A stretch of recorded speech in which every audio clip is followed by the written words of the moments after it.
하나님께 맞추며 살아야 한다는 것이 처음 듣는 생경한 말은 아닐 거예요. 그렇죠? 다 알고 계신 익숙한 말일 것입니다. 당연한 거 아니야 라고 생각이 들 만큼 주님께 맞춰야 한다는 것은 우리에게 아주 익숙합니다. 그러나 잘 알아서 익숙하다는 것과 그렇게 산다는 것 사이에는 큰 차이, 이 괴리가 있습니다. 우리가 안다고 다 그렇게 사는 게 아니잖아요. 아는 거하고 그렇게 하는 거하고는 완전히 다르다는 것이죠.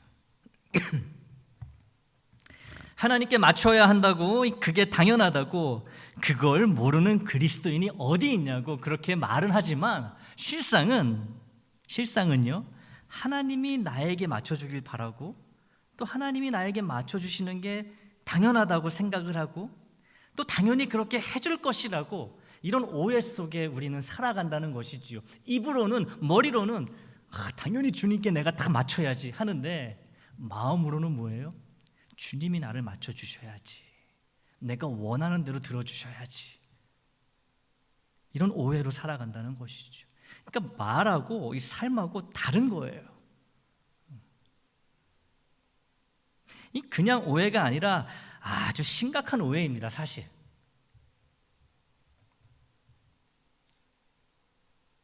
여기 계신 분들 중에 이렇게 또 반론을 제기할 수 있는 분도 계실지도 몰라요.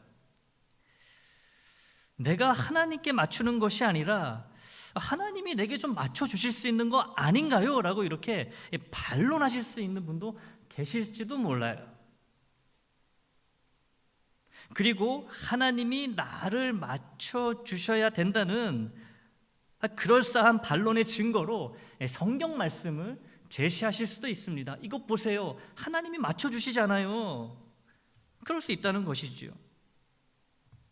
예를 들면 우리와 똑같은 이 사람의 모습으로 사람들이 살고 있는 이 땅에 오셔서 사람들과 함께 사셨던 우리 예수님을 언급하며 이렇게까지 우리에게 맞춰주신 주님이신데, 십자가에서 우리가 받아야 할 죄의 벌을 대신 받아주신 주님이신데, 나도 주님을 맞춰야 되지만 주님도 나를 맞춰주실 수 있는 거 아니냐, 이렇게까지 하셨는데 나를 맞춰주실 수 있는 거 아니냐고 심주어 반론을 제기할 수 있다는 것이죠. 서로 맞춰야 된다는 것이죠. 최소한 나도 맞추고 주님도 나를 맞추고.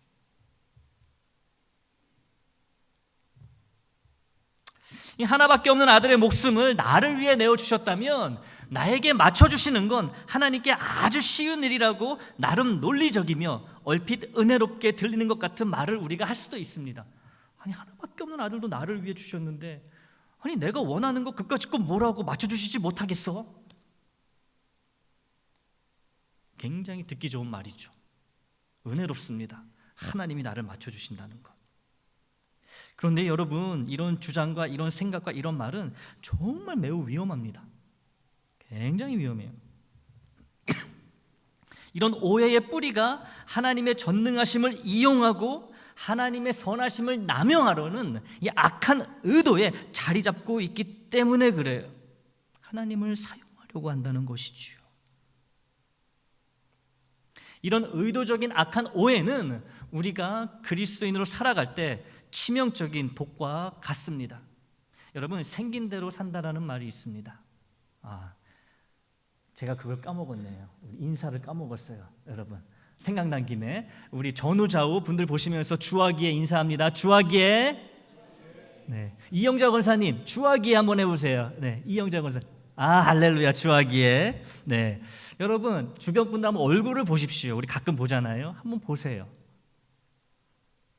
다 생김새가 다릅니다. 그렇죠? 그래서 오죽하면 생긴 대로 산다는 말이 있습니다. 생긴 대로 산다. 이 말은 뭐냐 하면 누구나 자기 하고 싶은 대로 하고자 하는 그런 본성이 있다는 거예요. 내 마음대로 생겼으니까, 생긴 것도 내 마음대로니까 내가 하고 싶은 대로 한다는 것이죠. 이러한 본성 때문에 우리는 내가 누군가를 맞추는 것은 매우 불편해합니다. 본능적으로 내가 누군가를 맞춰주는 거는 싫어요. 불편해요. 하지만 누군가가 나를 맞춰주는 것은 너무너무 좋아합니다. 우리의 이런 본능이 하나님과의 관계에도 영향을 미치게 되어 있어요. 내가 주님께 맞춰야 한다는 말씀은 사실 마음으로 외면하고 주님이 내게 맞춰주시는 말씀만 골라서 편식을 한다는 거예요. 말씀을 읽다가도 내가 주님의 뜻대로 뭔가를 해야 되는 것 같으면 후다닥 넘어갑니다. 기억도 안 해요. 그런데 주님이 나를 맞춰주시고 내가 원하는 것을 들어주시고 이런 말씀은요, 자꾸만 기억을 하고 싶어요. 그런 말씀만 붙들고 싶다는 것이죠. 편식. 이 편식을 하다 보니 건강하고 균형 잡힌 영의 삶을 살지 못합니다. 영이 병이 드는 거예요. 편식을 하다 보니까. 여러분, 하나님이 나를 전적으로 맞춰주신 사건이 없다는 말씀은 아니에요. 우리가 주님의 그 성육신 사건, 십자가 사건 이 말씀을 드렸잖아요. 철저히 나의 입장에서 완벽하게 맞춰주신 이 사건에 대해서 우리가 좀 자세하게 살펴보기를 원합니다. 오늘 본문 말씀인데요, 그리스도 창가라고 불리는 오늘 빌립보서 2장 6절에서 8절까지의 말씀을 우리가 다시 한번 보도록 하겠습니다. 제가 한 절, 여러분이 한 절, 마지막 절은 합독하겠습니다. 그는 근본 하나님의 본체시나 하나님과 동등됨을 취할 것으로 여기지 아니하시고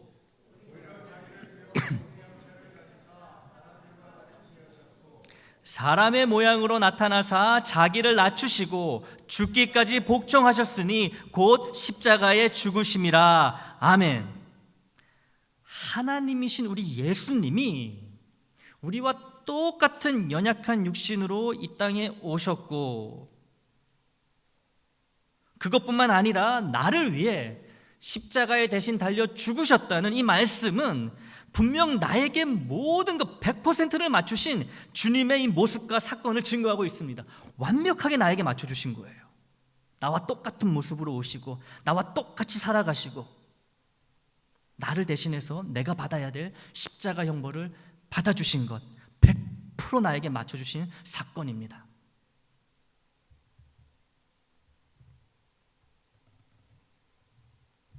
하지만 주님이 철저히 나에게 맞춰주신 이 사건들을 가리키며 계속해서 변함없이 주님이 나를 맞춰주셔야 한다는 이 근거로 이 십자가 사건, 성육신 사건, 부활 사건을 오해해서는 안 된다는 거예요. 하나님이, 주님이, 성령님이 나를 앞으로도 계속해서 끊임없이 맞춰주셔야 한다는 근거로 이 십자가 사건을 우리가 계속 붙들면 안 된다는 것이지요. 이게 사실이 아니기 때문에 그래요. 여러분, 주님이 나와 똑같은 모습으로 이 땅에 오시고 스스로를 낮추사 십자가에서 죽기까지 낮추시며 나에게 100% 맞춰주신 이유가 무엇이라고 생각하십니까? 이유가 있어요. 이렇게 맞춰주신 이유가 있다는 거예요. 영원한 저주와 사망에서 나를 건져내어 주시기 위함이지요. 이게 구원입니다. 나에게는 이 영원한 저주와 사망에서 벗어날 능력도 벗어나고 싶은 의지도 아무것도 없었다는 거예요. 방법이 없었던 거예요. 방법은 단 하나였죠. 주님이 나와 같은 죄인의 모습으로 오셔서 나의 죄를 대신 뒤집어 쓰시고 나를 대신해 영원한 저주와 사망의 죗값을 십자가 죽음으로 갚으시는 것 외에는 다른 방법이 전혀 없었다는 거예요. 그래서 주님은 죄인이라는 점만 빼고서 나와 완전히 똑같이 되셨습니다. 나에게 완전히 맞춰주셨던 거예요. 하지만 주님의 이 성육신 사건, 십자가 사건, 부활 사건이 예수를 이제 믿어서 그리스도인이 된 나를 주님이 계속해서 맞춰주셔야 한다는 근거로 오해하지 말아야 된다는 거예요. 그리스도인이 이미 됐기 때문에 이제는 주님이 나를 맞춰주셔야죠. 십자가까지 죽으시면서 나를 맞춰주셨잖아요. 그리스도인은 이제 이러면 안 된다는 거예요. 오늘 본문 바로 앞절인 빌립보서 2장 5절을 보겠습니다. 오늘 본문 바로 앞절입니다. 우리 함께 읽습니다. 시작. 너희 안에 이 마음을 품으라. 곧 그리스도 예수의 마음이니. 아멘. 우리 안에 그리스도 예수의 마음을 품으라는 이 말씀은 주님이 구제불능인 나의 구원을 위해 나에게 완전히 맞춰 주셨듯이 나도 이제는 주님께 철저히 맞추는 삶을 살아가야 된다는 권면이자 명령이 된다는 거예요. 왜냐하면 이제 그리스도인이니까, 주님께 속한 자니까, 그리스도인 아무개가 되었으니까 이제는 내가 주님을 맞추는 삶을 살아가야 된다는 것이지요. 주님의 이 겸손한 마음을 품고. 그러니까 여러분, 제발 저 좀 맞춰주세요, 제발 제가 원하는 것 좀 들어주세요, 그럴 때도 있어야 되겠지만 이게 여러분 습관이 되고 버릇이 되고 유세가 되면 안 된다는 거예요. 주님한테. 아니, 나를 위해 나와 똑같은 몸으로 오셨잖아요. 나를 대신해서 십자가에서 죽으셨잖아요. 그런데 왜 이런 것도 못 맞춰주세요? 이러면 안 된다는 것이지요.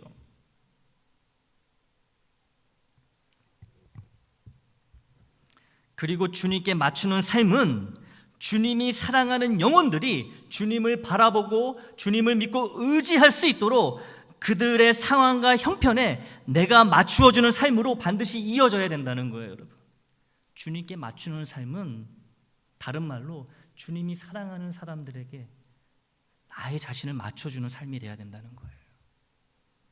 그게 주님께 맞추는 삶이 된다는 것이죠.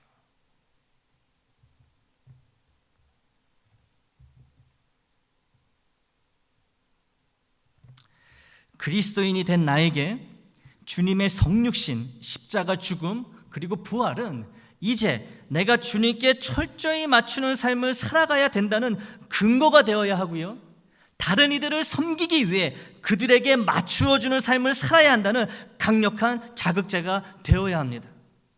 그게 그리스도인이에요. 다른 이들의 참된 유익을 위해 기꺼이 그들과 같이 되어 그들에게 주님의 십자가 사랑과 은혜를 비추는 것, 이것이 바로 주님께 맞춰진 진정한 그리스도인 아무개의 모습이고 주님께 영광을 돌리는 또 다른 착한 행실이 된다는 것이지요. 착한 행실. 나를 구원하시기 위해, 살리시기 위해 철저히 나에게 맞춰주신 주님의 사랑과 은혜에 이미 들어와 있는 우리입니다. 여러분, 믿으십니까? 이 믿음 안에 들어와 계신 걸 믿으세요? 이미 그리스도인이 되었다는 걸 믿으십니까? 아멘이지요. 그 어떤 사랑과 은혜보다 크고 놀라운 주님의 사랑과 은혜를 이미 받은 그리스도인이 되었고, 그리스도인으로 살아갈 수 있다는 감사와 감격이 우리의 영과 몸에 더욱 충만케 되기를 소원합니다. 주님이 나를 맞춰주셨기 때문에, 100% 맞춰주셨기 때문에 내가 그리스도인으로 택함을 받아 하나님 나라를, 하나님 자녀로서 살아갈 수 있는 놀라운 기쁨을 이미 우리는 얻었습니다. 앞으로는 그리스도인이라는 이름에 걸맞게 주님께 철저히 맞추는 성화의 삶을 우리가 살아가야 된다는 거예요. 성화는요, 여러분, 다른 게 아닙니다. 주님께 맞추어가는 게 성화예요.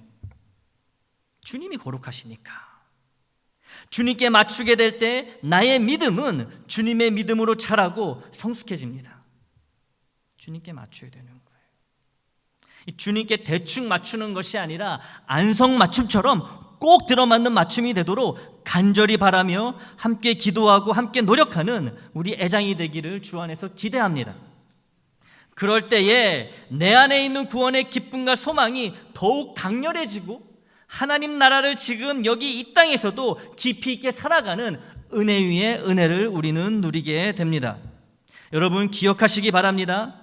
주님께 맞춘다는 것은 주님의 말씀대로 생각하고 주님의 뜻대로 마음 먹고 주님이 기뻐하시는 대로 행하는 것을 뜻합니다. 이것이 주님께 맞추는 거예요. 맞추는 것. 그리고 오늘 설교 본문은 아주 구체적인 지침 하나를 알려주고 있습니다. 주님이 성육신, 십자가 고난과 죽음, 그리고 부활을 통해 철저히 나에게 맞춰주셨듯이, 그래서 내가 구원을 받아 그리스도인이 될 수 있었듯이 나도 다른 이들, 즉 가족과 이웃, 그리고 애장 식구들이 주님께 맞추는 삶을 살아가도록 먼저 그들에게 내가 잘 맞춰줘야 된다는 거예요. 여러분, 이제는 누가 나에게 맞춰주길 바라는 것이 아니고 내가 그들에게 맞춰줘야 된다는 거예요. 주님의 이름으로, 주님의 모습으로, 그들의 유익을 위해서, 그들이 복음을 잘 살아갈 수 있도록, 주님의 기쁨이 되도록, 그게 주님께 또 맞추는 삶이라는 것이지요. 여러분, 이렇게 맞추어 주는 자는 이미 주님의 마음을 품은 자라는 거예요. 왜냐하면 겸손하지 못하면요 절대로 맞춰줄 수가 없습니다. 맞출 수가 없어요. 아니 내가 왜 이렇게 된다는 것이죠. 겸손하지 못하면. 이렇게 겸손한 마음을 품은 자는, 주님처럼 겸손한 마음을 품은 자는 하나님이 높여주시는 축복을 받게 돼 있다는 거예요. 하나님이 높여주시는. 사랑하는 애장 식구 여러분, 그리스도인 아무개가 된 내가 이제는 주님께 철저히 맞추어 사는 것이 합당하다는 것을 함께 확인해 보았습니다. 그리고 주님께 맞추는 삶은 주님의 말씀, 그 중에서도 다른 이들의 참되고 거룩한 유익을 위해 그들에게 맞춰주는 겸손한 삶이라는 것도 살펴보았습니다. 맞춰주는 것. 이렇게 주님께 맞춰진 삶, 다른 이들의 유익을 위하는 삶을 살아갈 때 주님이 주시는 은혜와 복, 평강과 소망, 능력과 힘이 더욱 충만케 된다는 건 역시 우리가 알게 되었습니다. 그러나 여기에는 놀라운 비밀이 하나 더 숨겨져 있습니다.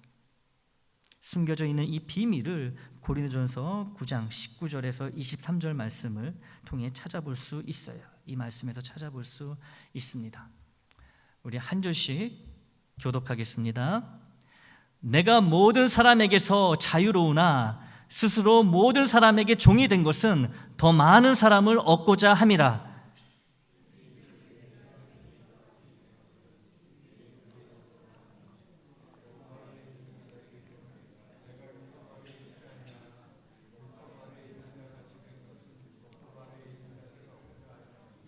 율법 없는 자에게는 내가 하나님께는 율법 없는 자가 아니요 도리어 그리스도의 율법 아래에 있는 자이나 율법 없는 자와 같이 된 것은 율법 없는 자들을 얻고자 함이라.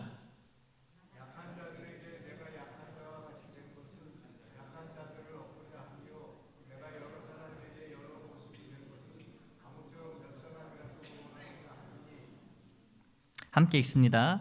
내가 복음을 위하여 모든 것을 해감은 복음에 참여하고자 함이라. 아멘. 19절에서 바울은 자신이 다른 사람의 눈치를 살피며 그 사람에게 맞출 필요가 전혀 없지만 본인이 원해서, 자원해서 다른 이의 눈치를 보며 다른 사람에게 기꺼이 맞춘다고 이야기하고 있습니다. 그러면 바울은 왜 남의 눈치를 보며 맞춰주는 그런 힘든 삶을 살았을까요? 이 질문에 대해 바울은 말합니다. 최대한 많은 사람에게 주님의 복음을 전하여 그들이 구원을 받고 하나님의 자녀로 살아가도록 하기 위해 그렇게 합니다 라고 이렇게 말하고 있습니다. 그래서 다른 사람의 눈치를 보며 그 사람들을 맞춰준다고 이야기를 하고 있어요.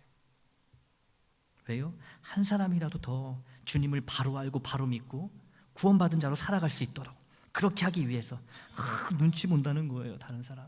그리고 맞춰준다는 거예요.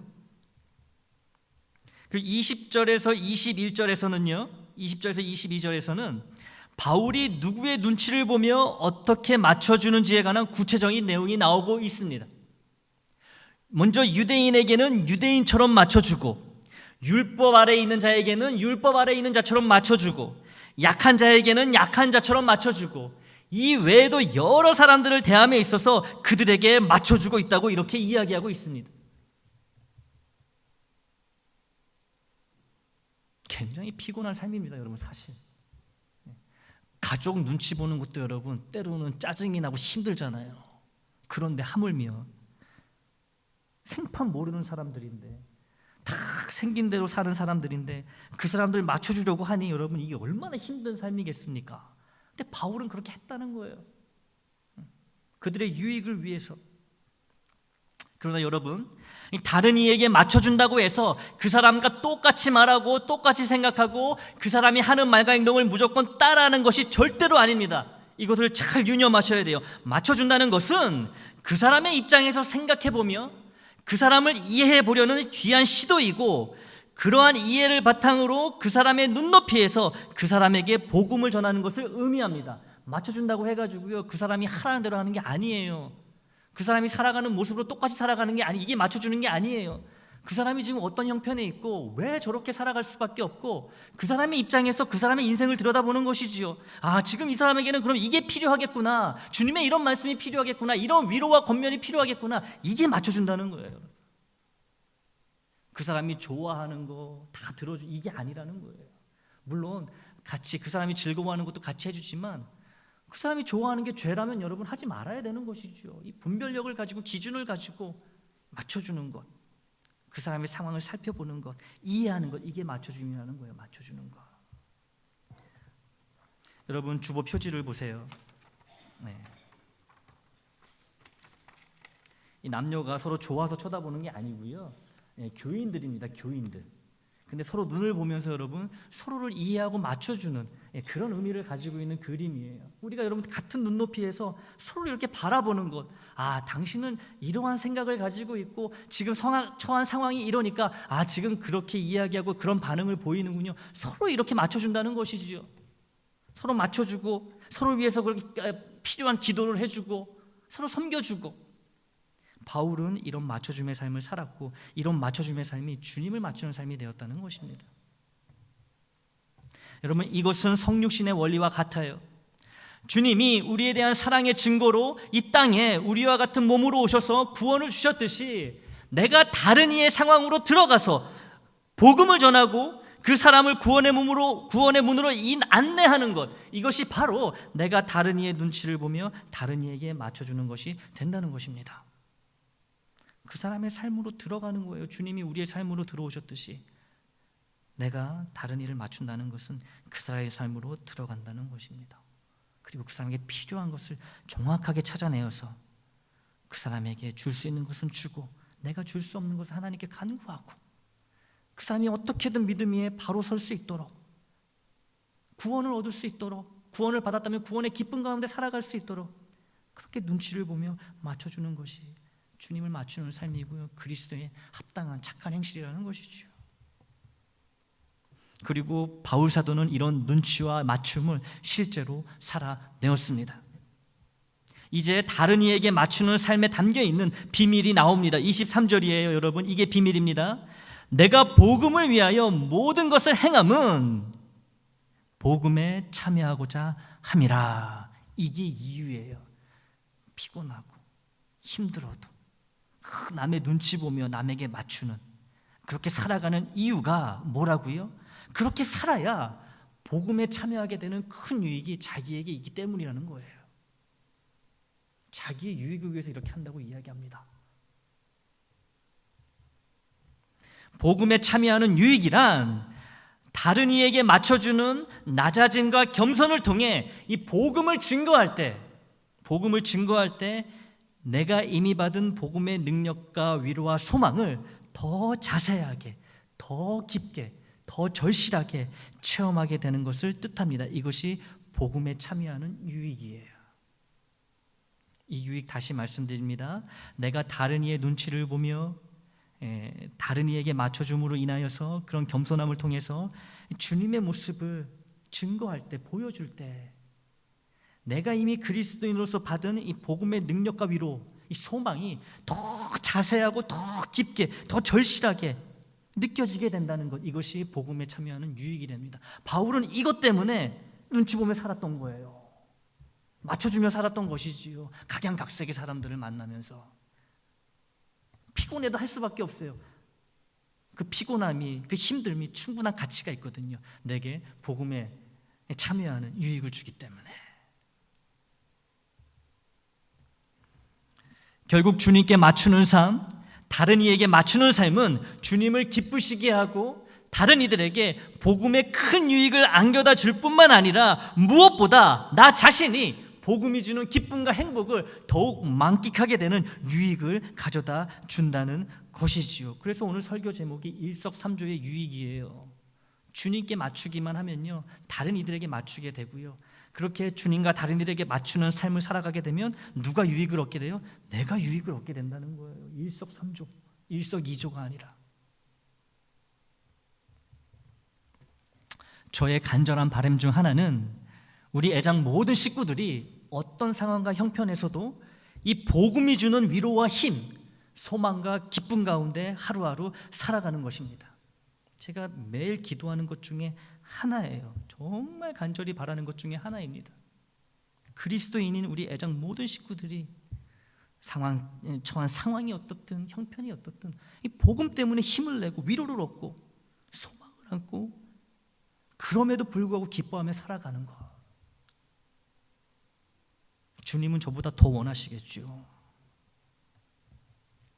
복음을 통해 은혜로 받게 된 구원이 어떤 상황, 어떤 형편에서도 끊기지 않고 멈추지 않으며 사라지지 않는 것처럼 복음이 주는 위로와 능력, 소망과 행복도 끊기지 않고 멈추지 않으며 사라지지 않는 힘이 있습니다.